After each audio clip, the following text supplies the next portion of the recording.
Olá, sejam muito bem-vindos ao canal Fé em Audiobook.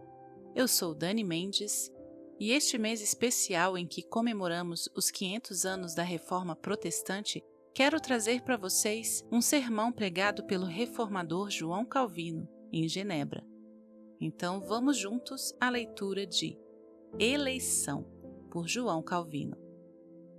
2 Timóteo 1, 9-10 Que nos salvou e nos chamou com santo chamado, não segundo as nossas obras, mas conforme seu próprio propósito e graça que nos foi dada em Cristo Jesus, antes dos tempos eternos, e manifestada agora pelo aparecimento de nosso Salvador Cristo Jesus, o qual não só destruiu a morte, como trouxe à luz a vida e a imortalidade, mediante o Evangelho.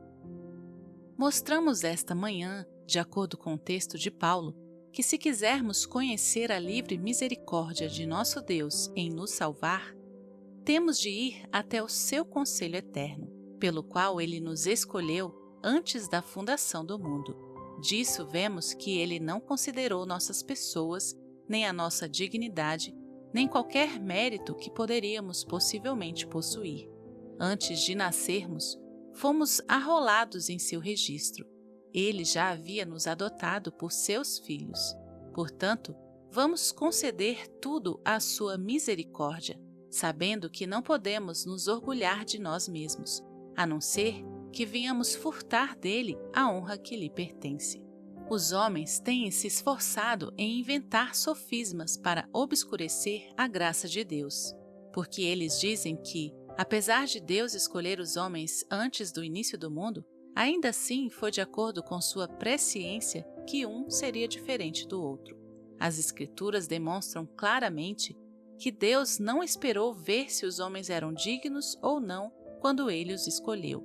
Mas os sofistas pensam que podem obscurecer a graça de Deus, dizendo que, embora ele não tenha considerado os méritos passados, ele tinha um olho naqueles que estavam por vir. Pois dizem eles que, embora Jacó e seu irmão Esaú não tivessem feito nem o bem nem o mal, e Deus tenha escolhido um e recusado a outro, ainda assim ele previu, como todas as coisas são presentes para ele, que Esaú seria um homem vicioso e que Jacó seria como se mostrou posteriormente.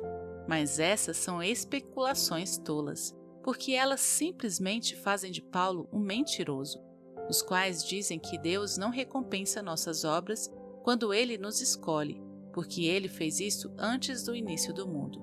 Porém, embora a autoridade de Paulo fosse abolida, ainda assim a questão é muito clara e evidente, não só nas Sagradas Escrituras, mas também na razão, de modo que aqueles que fazem um escape desse tipo se mostram homens vazios de toda habilidade.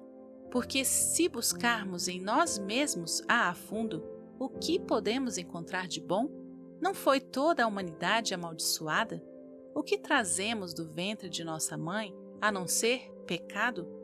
Portanto, não diferimos nem um pouco uns dos outros, mas apraz a Deus tomar para si aqueles que ele quer.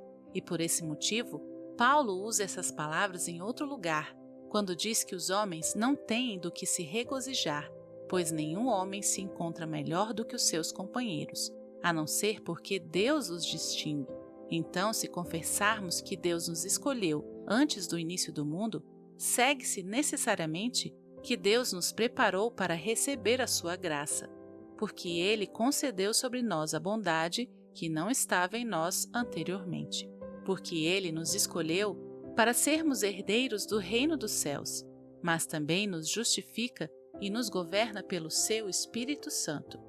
O cristão deve ser muito bem resolvido nesta doutrina, estando além de qualquer dúvida.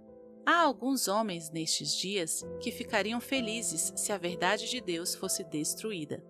Tais homens lutam contra o Espírito Santo, como bestas loucas, e se esforçam por suprimir as Sagradas Escrituras. Há mais honestidade nos papistas do que nestes homens, porque a doutrina dos papistas é muito melhor, mais santa e concorda mais com as Escrituras Sagradas do que a doutrina destes homens vis e perversos, os quais abatem a santa eleição de Deus. esses cães que latem para ela e porcos que a dilaceram. No entanto, sustentemos firmemente o que aqui nos é ensinado. Deus, tendo nos escolhido antes do mundo ter seu início, devemos atribuir a causa da nossa salvação à sua livre bondade. Devemos confessar que Ele não nos toma para sermos seus filhos por qualquer mérito de nós mesmos, pois não tínhamos nada para nos recomendar a seu favor.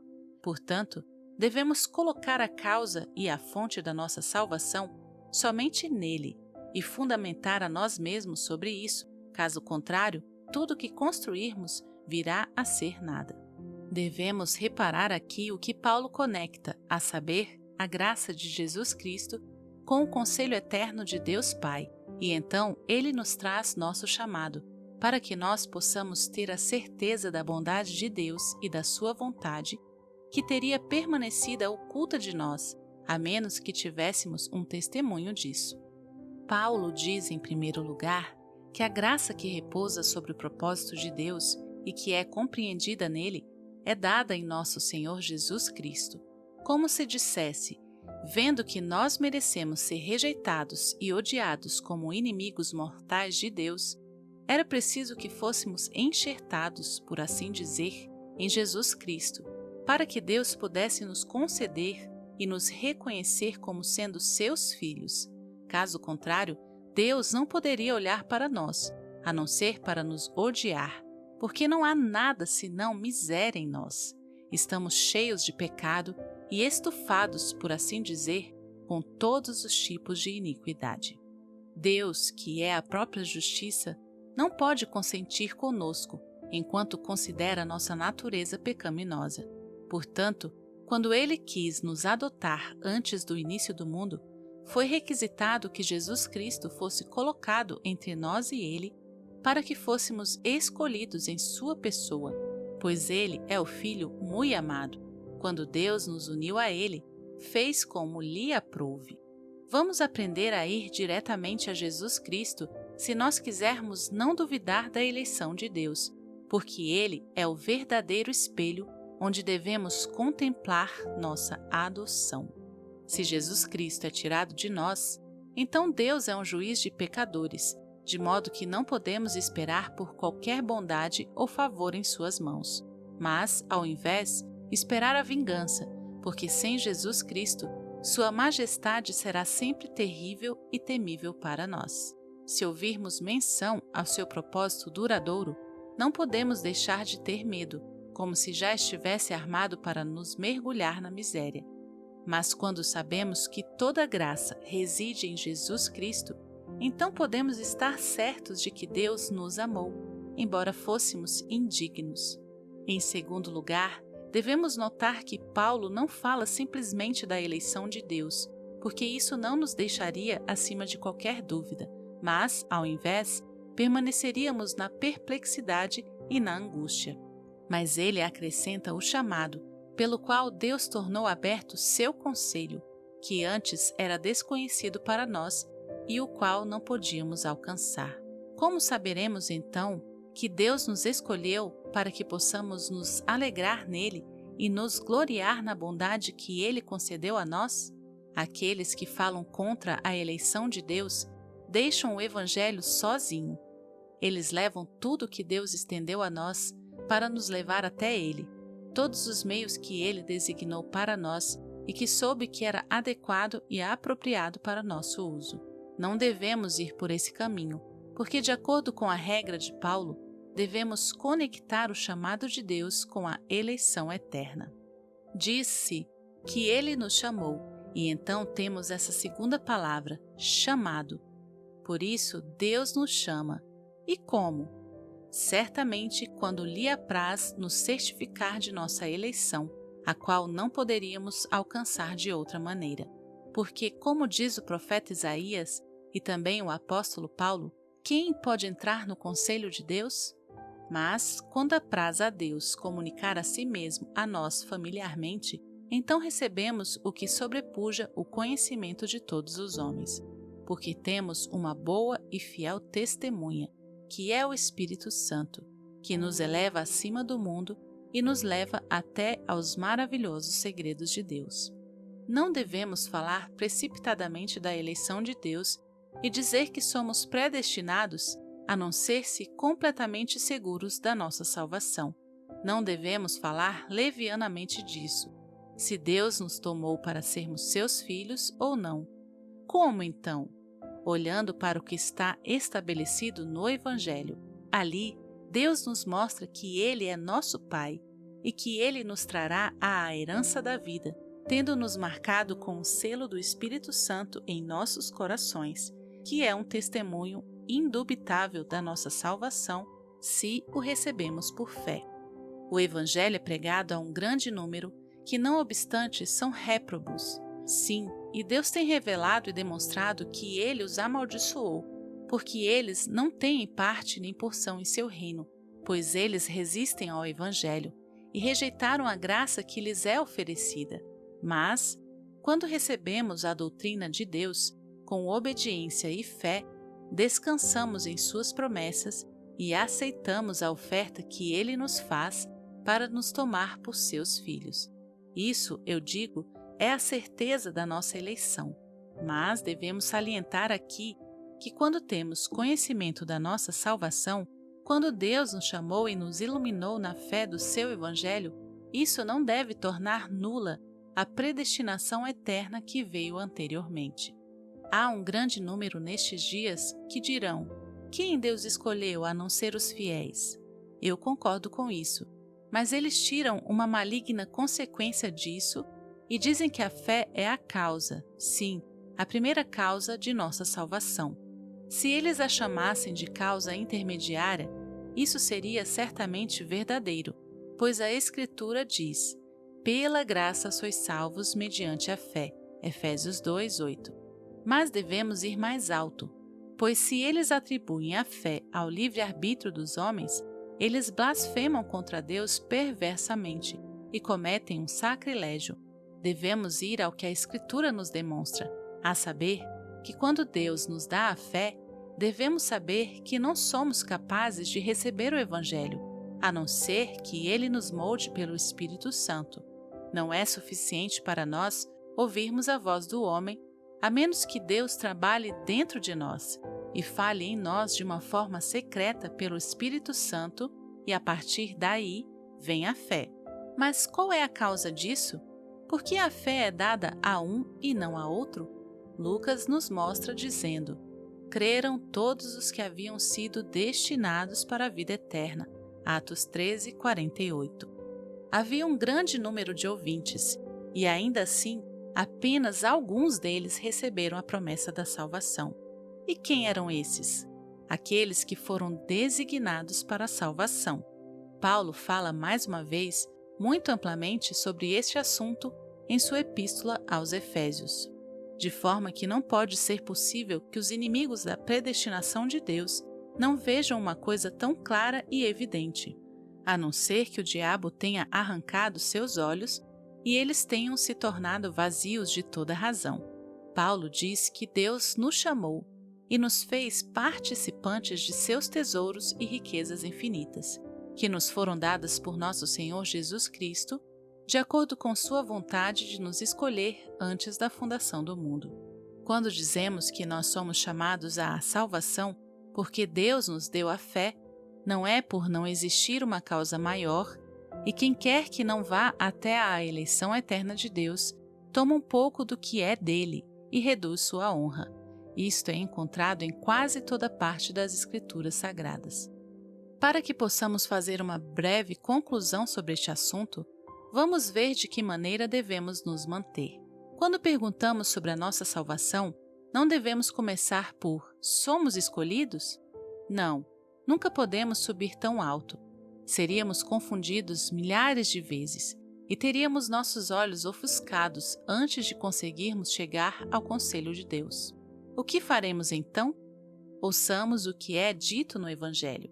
Quando Deus tem sido tão gracioso ao nos fazer receber a promessa oferecida, sabemos que isso é como se Ele tivesse aberto todo o seu coração para nós e registrado nossa eleição em nossas consciências. Devemos estar certificados de que Deus nos tomou por seus filhos e que o reino dos céus é nosso, porque somos chamados em Jesus Cristo. Como podemos saber isso? Como nós mesmos devemos proceder em relação à doutrina que Deus colocou diante de nós? Devemos magnificar a graça de Deus e saber que não podemos trazer nada para nos recomendar o seu favor.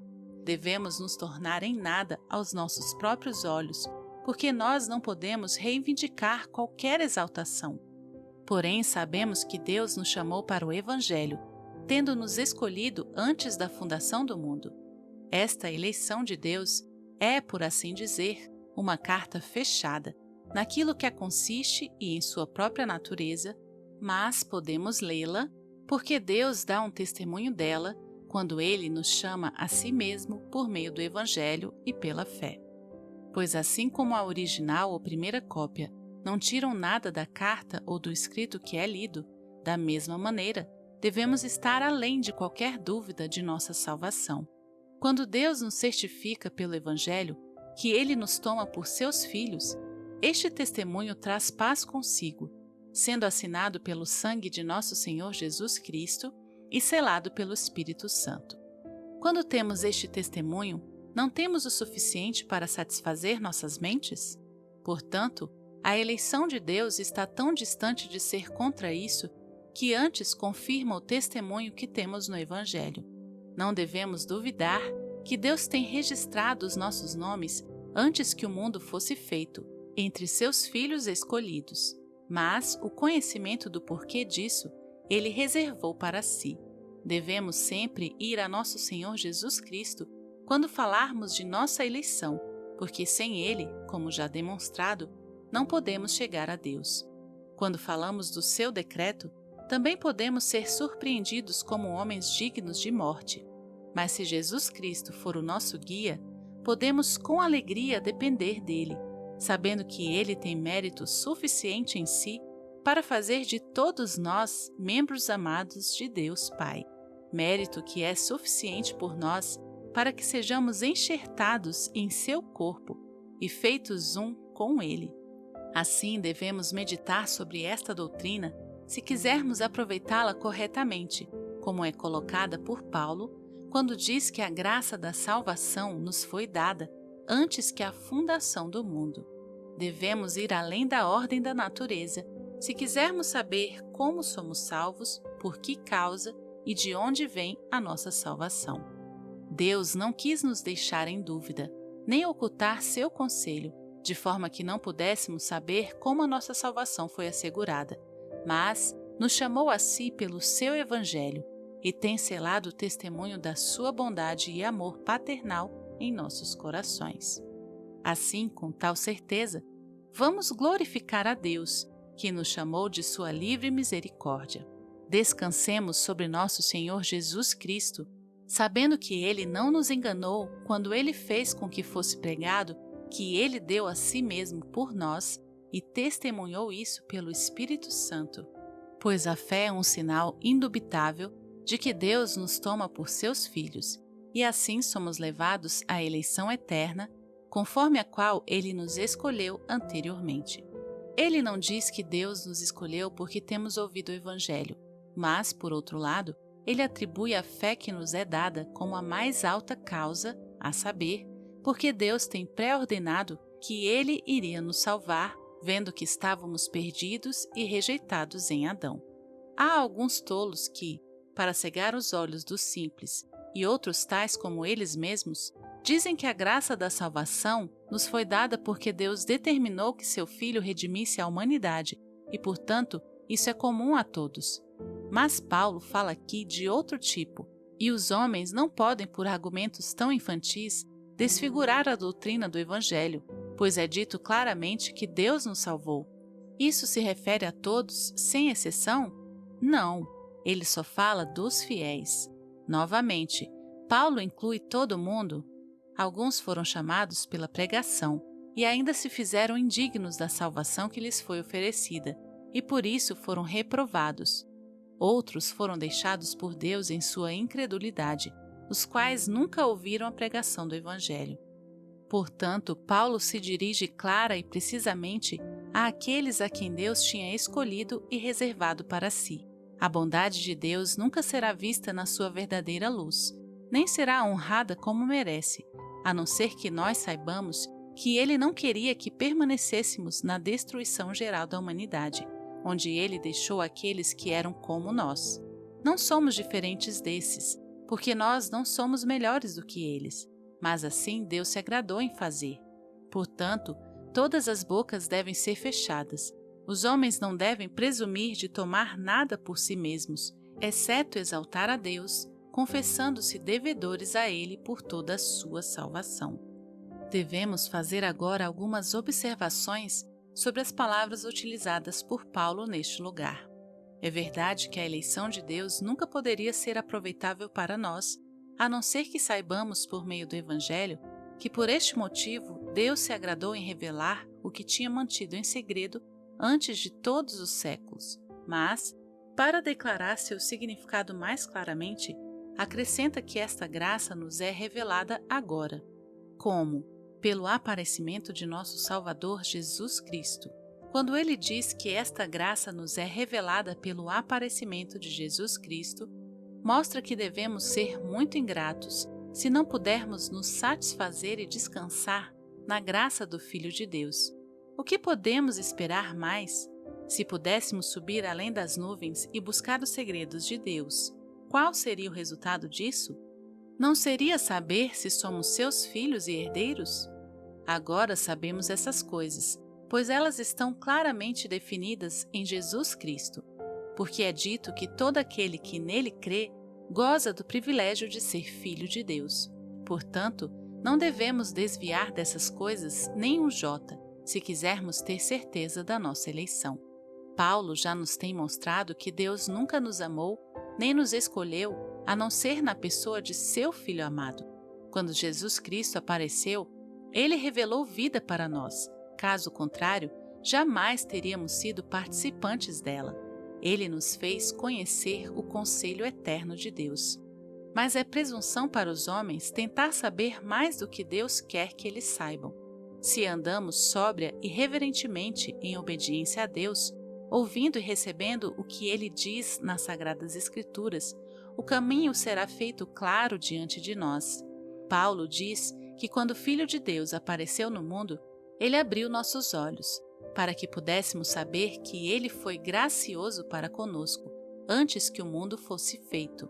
Fomos recebidos como seus filhos e considerados como justos, de forma que não precisamos duvidar que o reino dos céus esteja preparado para nós.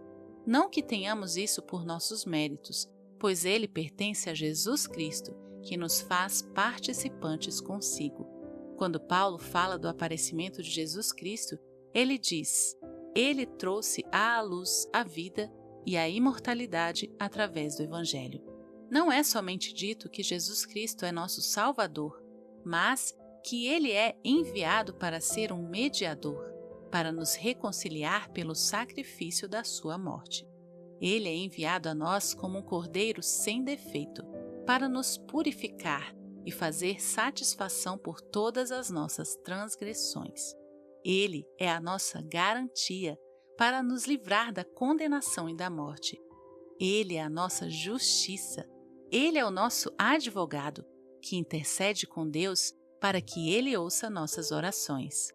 Temos de conceder que todas essas qualidades pertencem a Jesus Cristo, se quisermos saber corretamente como Ele apareceu. Devemos olhar para a substância contida no Evangelho. Devemos saber que Jesus Cristo apareceu como nosso Salvador e que Ele sofreu para a nossa salvação e que fomos reconciliados com Deus Pai através dele. Porque temos sido limpos de todas as nossas manchas e libertos da morte eterna. Se não soubermos que Ele é o nosso advogado, que nos ouve quando oramos a Deus a fim de que nossas orações possam ser respondidas, o que será de nós? Que confiança podemos ter de invocar o nome de Deus, que é a fonte da nossa salvação? Mas diz Paulo que Jesus Cristo cumpriu todas as coisas que eram necessárias para a redenção da humanidade. Se o Evangelho fosse lançado fora, De que vantagem seria para nós que o Filho de Deus tenha sofrido a morte e ressuscitado ao terceiro dia para nossa justificação? Nada disso nos beneficiaria. Sendo assim, o Evangelho nos coloca na posse dos benefícios que Jesus Cristo comprou para nós. E, portanto, apesar dele estar ausente de nós no corpo e não se relacionar conosco aqui na terra, não é que ele tenha se afastado como se não pudéssemos encontrá-lo, pois o sol que brilha não ilumina mais o mundo do que Jesus Cristo mostra-se abertamente para aqueles que têm os olhos da fé sobre ele quando o Evangelho é pregado. Por isso diz Paulo que Jesus Cristo trouxe a vida à luz, sim, a vida eterna. Ele diz: o Filho de Deus destruiu a morte. E como ele a destruiu? Se ele não tivesse oferecido um sacrifício eterno para apaziguar a ira de Deus, se não tivesse entrado até o abismo para dali nos tirar, se não tivesse tomado a nossa maldição sobre si, se não tivesse tirado o fardo com o qual éramos esmagados, como estaríamos? Será que a morte teria sido destruída? Não. O pecado reinaria sobre nós e a morte da mesma forma. E, de fato, se nós examinássemos a nós mesmos, veríamos que somos escravos de Satanás, que é o príncipe da morte. Assim estaríamos presos nessa escravidão miserável se Deus não destruísse o diabo, o pecado e a morte. E isso é feito. Mas como? Ele tirou nossos pecados pelo sangue de nosso Senhor Jesus Cristo. Portanto, embora sejamos pobres pecadores e em perigo do juízo de Deus, ainda assim o pecado não pode nos ferir. A picada venenosa é tão cegada que não pode nos ferir, porque Jesus Cristo ganhou a vitória sobre ela. Ele não sofreu o derramamento do seu sangue em vão, mas foi uma purificação onde fomos lavados por meio do Espírito Santo, tal como é demonstrado por Pedro. E assim vemos claramente que, quando Paulo fala do Evangelho, onde Jesus Cristo apareceu e aparece diariamente para nós, ele não esquece sua paixão e morte, nem as coisas que dizem respeito à salvação da humanidade. Podemos ter a certeza de que na pessoa do nosso Senhor Jesus Cristo temos tudo o que possamos desejar. Temos confiança total e perfeita na bondade de Deus e no amor do qual Ele nos dá testemunho. Mas vemos que nossos pecados nos separam de Deus e causam uma guerra em nossos membros, e ainda assim temos uma expiação por nosso Senhor Jesus Cristo. E por quê?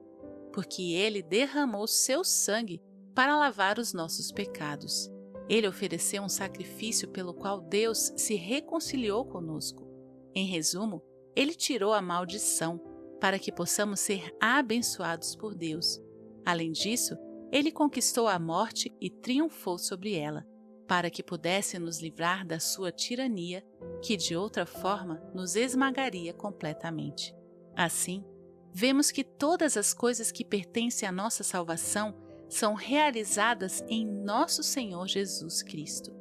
E para que possamos entrar em plena posse de todos esses benefícios, sabemos que Ele aparece para nós diariamente por seu Evangelho. Embora habite em sua glória celeste, se abrirmos os olhos da nossa fé, nós o contemplaremos. Devemos aprender a não separar o que o Espírito Santo tem unido. Vamos observar o que Paulo queria dizer por uma comparação que amplifica a graça que Deus mostrou ao mundo após a vinda de nosso Senhor Jesus, como se dissesse: os antigos pais não tiveram essa vantagem, ter Jesus Cristo aparecendo para eles como apareceu para nós. É verdade que eles tinham a mesma fé, que a herança dos céus é deles, bem como nossa, que Deus revelou sua graça para eles, assim como para nós, mas não na mesma medida, pois viam Jesus Cristo ao longe, sob as figuras da lei, como Paulo diz aos Coríntios. O véu do templo ainda se estendia, e os judeus não podiam chegar perto do santuário, isto é, o santuário material.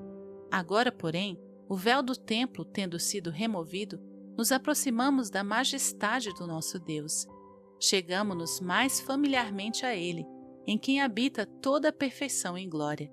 Em suma, temos o corpo, enquanto eles tinham apenas a sombra. Colossenses 2,17. Os antigos pais se submeteram totalmente a suportar a aflição de Jesus Cristo, como é dito no capítulo 11 de Hebreus. Porque não é dito que Moisés suportou a vergonha de Abraão, mas de Jesus Cristo. Assim, os antigos pais, apesar de viverem sob a lei, ofereciam eles mesmos a Deus em sacrifícios para suportar mais pacientemente as aflições de Cristo. E agora, Jesus Cristo, tendo ressuscitado dos mortos, trouxe à luz a vida. Se somos tão delicados que não podemos suportar as aflições do Evangelho, não somos dignos de sermos apagados do livro de Deus e sermos rejeitados? Portanto, devemos ser constantes na fé e prontos para sofrer o que quer que Deus queira pelo nome de Jesus Cristo, porque a vida é colocada diante de nós e nós temos um conhecimento mais familiar do que os antigos pais jamais tiveram. Sabemos o quanto os antigos pais eram atormentados pelos tiranos e inimigos da verdade, e como eles sofreram constantemente. A condição da igreja não é mais grave nestes dias do que foi outrora, porque agora Jesus Cristo trouxe a vida e a imortalidade à luz através do Evangelho. Todas as vezes que a graça de Deus é pregada a nós, é como se o reino do céu se abrisse para nós, como se Deus estendesse sua mão e nos certificasse que a vida está próxima e que Ele nos faz participantes da sua herança celestial. Mas quando olhamos para essa vida, que foi comprada para nós pelo nosso Senhor Jesus Cristo, não devemos hesitar em abandonar tudo o que temos neste mundo para ir ao tesouro acima que está nos céus. Portanto, não sejamos voluntariamente cegos, vendo que Jesus Cristo coloca diariamente diante de nós a vida e a imortalidade das quais falamos aqui. Quando Paulo fala da vida e acrescenta a imortalidade, é como se dissesse: já entramos no reino do céu pela fé. Embora sejamos como estranhos aqui embaixo, a vida e a graça da qual fomos feitos participantes por meio de nosso Senhor Jesus Cristo trarão seus frutos no tempo conveniente, a saber, quando Ele for enviado por Deus Pai para nos mostrar o efeito das coisas que são diariamente pregadas, as quais foram cumpridas em sua pessoa quando Ele estava vestido com a humanidade. Amém e amém. Que o Espírito Santo use esse sermão para edificar a sua igreja. Que Deus te abençoe. Até a nossa próxima leitura e feliz mês da Reforma Protestante. Que possamos permanecer fiéis até o fim com a graça do nosso Senhor Jesus.